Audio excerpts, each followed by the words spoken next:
Welcome to my channel. This is the living room. This is the kitchen.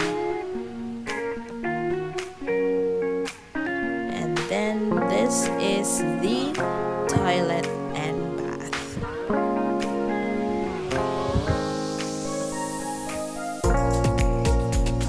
This is a 2-bedroom condo. So this is the master's bedroom.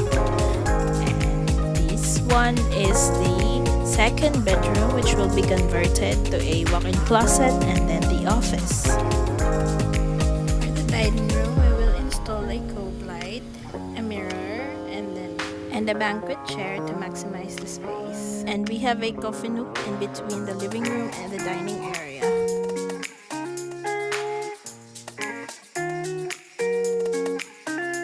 For the kitchen, we are going to repaint the existing cabinets, stand the kitchen sink, and then we have a partition. We will install some hooks, some shelves, umbrella rack, and a shoe rack.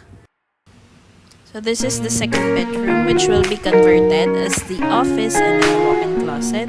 We provided some cabinets, a vanity mirror, and a daybed. On the toilet area, we did some retiling works. We changed the existing tiles to pink tiles, and then we have a shelves and a mirror.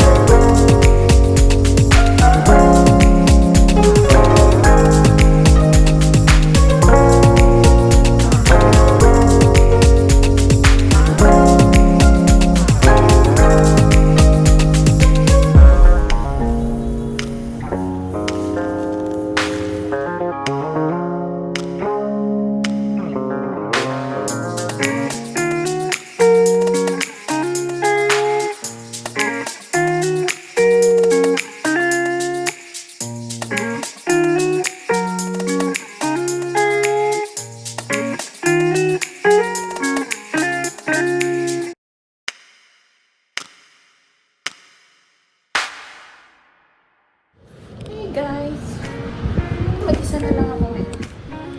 Yung gamit pa niyan, aayusin yung mga furnitures.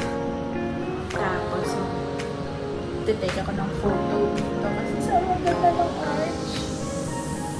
And then, my favorite bedroom. Ang cute ng wallpaper.